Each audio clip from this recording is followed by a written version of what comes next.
꿈꿨던 노후는 없었습니다. 여행이 내 인생을 망쳤어요. 솔직히 말해서 나도 그랬다. 일하면서 늘 꿈꿨다. 은퇴만 하면 그동안 못 간 여행원 없이 다니고 아침엔 천천히 일어나 산책도 하고 손주들이랑 놀다가 책이나 읽는 그런 여유로운 노후를. 그런데 막상 은퇴하고 보니까 그건 그냥 머릿속에만 존재하는 이상향이었다. 현실은 달랐다. 연금은 생각보다 적었고 건강은 빨리 안 좋아졌고 하고 싶은 일은 많았지만 다 돈이 들었다. 그중 가장 후회된 건 은퇴 초기에 아무 생각 없이 떠났던 해외여행. 그게 내 노후 자금을 생각보다 많이 갉아먹었다. 요즘 들어 가장 무서운 말이 있다. 바로 지금 아니면 못해요라는 말. 그 말에 홀려 은퇴하자마자 떠났던 여행이 결과적으로 내 노후를 흔들어 놓았다. 1. 자유를 원했지만 계획이 없었다. 많은 사람이 은퇴하면 자유를 느끼고 싶어 한다. 회사 생활에 찌든 수십 년 상사의 눈치, 정해진 스케줄에서 벗어나 자유롭게 살고 싶은 마음. 너무 잘 안다.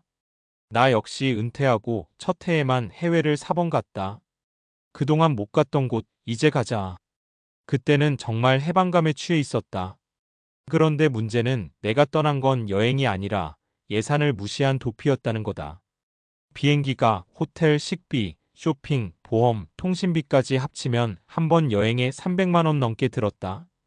그걸 4번 했으니 1200만 원. 그냥 이 돈이 그냥 나간다. 당장 돈이 없다는 게 아니었다.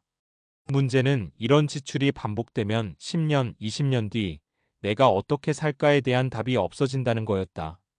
2. 은퇴 후 삶은 긴 마라톤, 여행은 단거리 질주. 노후는 솔직히 마라톤이다. 요즘 평균 수명 생각하면 은퇴하고도 30년을 더 산다. 은퇴 후에도 인생이 엄청 길다. 그런데 많은 사람이 은퇴하자마자 단거리 전력 질주하듯 여행하고 차 바꾸고 비싼 취미 배우고 하다가 5년 만에 지친다. 그리고 그 후부터는 돈 걱정에 다시 시달린다. 이런 이야기 들으면 어떤 사람은 그래 말한다. 돈은 다시 벌면 되잖아. 근데 현실은 냉정하다.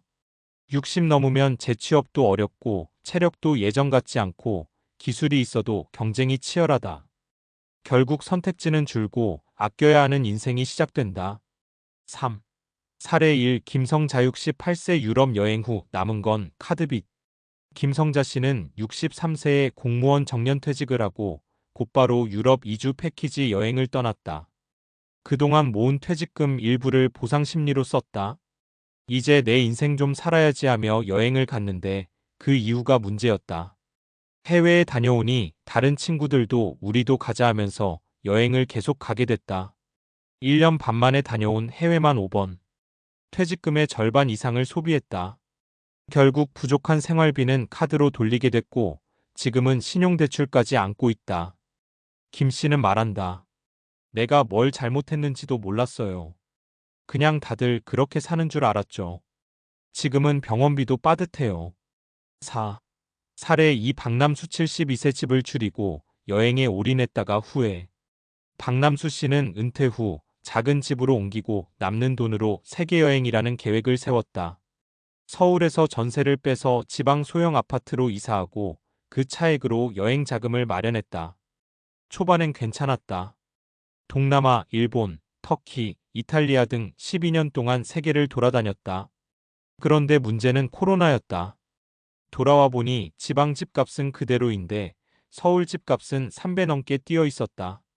지금 돌아가고 싶어도 다시는 못 돌아가요. 내가 떠나면서 잃은 게 뭔지를 그땐 몰랐어요. 현재 그는 생활비와 병원비 걱정에 월 4번씩 재래시장 폐지 줍는 아르바이트를 한다. 5. 사례 3. 이영순 66세 친구들과의 과소비 경쟁에서 깨어나기까지. 이영순 씨는 친구들과의 여행 모임이 삶의 낙이었다.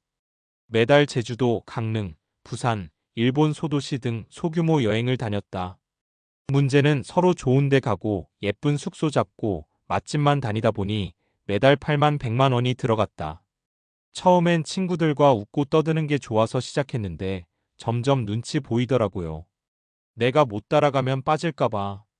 그러다 어느 날 건강 문제로 입원하게 되었고 2주 입원비 180만 원을 내면서 계좌 잔고를 확인한 순간 깨달았다. 내가 지금 뭐 하고 있지?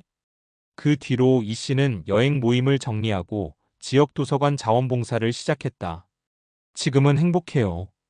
돈 덜 들고 사람들한테 고맙단 말 듣고 삶이 단순해졌어요. 6. 은퇴 후엔 자기만의 경제 시나리오가 필요하다. 여행 좋다. 하지만 계획 없는 소비는 결국 미래의 나를 힘들게 한다. 가장 중요한 건 은퇴 후에도 경제 흐름을 읽고 지출 설계를 해야 한다는 거다. 간단하게라도 이런 걸 정리해보자. 매달 들어오는 돈은 얼마인가? 연금, 임대료, 기타 수입. 고정 지출은 얼마인가? 식비, 병원비, 공과금, 보험. 1년에 한 번 여행 간다면 얼마까지 가능한가? 예상치 못한 의료비나 경조사비는 얼마나 여유가 있는가? 이런 식으로 지출 시나리오를 짜두면 큰 실수를 피할 수 있다. 7. 여행보다 중요한 건 지속 가능한 여유. 결국 여행은 삶의 양념이지 삶 그 자체는 아니다. 지금은 짧은 여유보다 오래 누릴 수 있는 안정된 삶이 더 소중하다. 은퇴 후 삶에서 진짜 중요한 건 오래가는 관계, 건강한 몸, 예측 가능한 재정이다. 가끔은 이런 생각도 해보자. 지금 이 여행을 안 가면 정말 후회할까? 이 돈을 쓰고 나서 남은 인생이 더 나아질까? 3년 후에 나도 이 소비를 고맙게 생각할까? 마무리하며 하고 싶은 삶은 할 수 있는 기반 위에서. 여행이 내 인생을 망쳤어요. 이 말이 누군가에겐 과장처럼 들릴지 몰라도 실제로 겪은 이들에겐 절실한 후회다. 우리가 진짜 꿈꿔야 할 노후는 예쁜 사진이 아니라 지속 가능한 삶이다. 앞서 이야기한 여행이 은퇴 후 삶에 미치는 영향에 이어서 논리적이고 과학적인 근거를 바탕으로 자연스럽게 이어갈 만한 주제로는 노후 재정 관리와 심리적 건강 그리고 은퇴 후 삶의 질을 다뤄보는 게 좋겠습니다. 이 주제는 앞서 사례들이 재정적 어려움과 후회를 보여준 만큼 재정 관리가 왜 중요한지 그리고 그것이 심리정서 건강에 어떻게 연결되는지를 설명할 수 있어요. 이어지는 내용 노후 재정 관리가 은퇴 후 심리적 안정과 삶의 질에 미치는 영향. 여행을 즐기고 싶은 마음 충분히 이해한다. 하지만 과학적 연구들을 보면 은퇴 후에 재정적 안정이 바로 심리적 안정과 직결된다는 결과들이 많다. 재정 불안과 정신 건강의 관계. 미국 심리학회 APA 보고서에 따르면 은퇴 후 재정 불안은 불안장애, 우울증, 스트레스 증가와 직접적으로 연결된다. 즉, 돈 문제 때문에 잠도 설치고 사회 활동도 줄고 결국 삶의 만족도가 뚝 떨어지는 현상이 나타난다. 장기적 계획이 주는 심리적 안정감. 하버드대 심리학 연구에 따르면 노후 준비가 잘 되어 있는 사람일수록 스트레스 호르몬인 코르티솔 수치가 낮고 긍정적 정서가 높게 나타났다. 반대로 내일이 걱정된다는 생각을 계속하는 사람은 신체 건강도 점차 나빠진다는 게 과학적으로 증명된 바 있다. 여행과 행복의 딜레마 즉각적 만족 vs 지속적 만족. 여행 같은 즉각적 보상은 단기간의 행복감을 주지만 오래가지 않는다는 연구가 많다. 반면 재정 계획이나 건강 관리 같은 지속 가능한 행복 요소가 더 오래가는 만족감을 준다. 노벨 경제학상 수상자 데니얼 카너먼도 경험의 행복과 기억의 행복을 구분하며 일시적 소비보다 지속 가능한 행복에 투자하라고 조언한다. 그래서 어떻게 해야 할까? 예산을 세우고 여행 예산도 포함하되 전체 재정 계획 안에서 관리하기.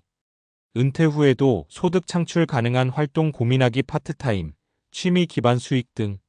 심리 상담이나 커뮤니티 활동 통해 정서적 지지받기. 건강관리와 정신 건강에 투자하기 운동, 명상, 사회적 교류. 이런 균형이 맞아야 은퇴 후 삶의 질이 진짜 높아진다.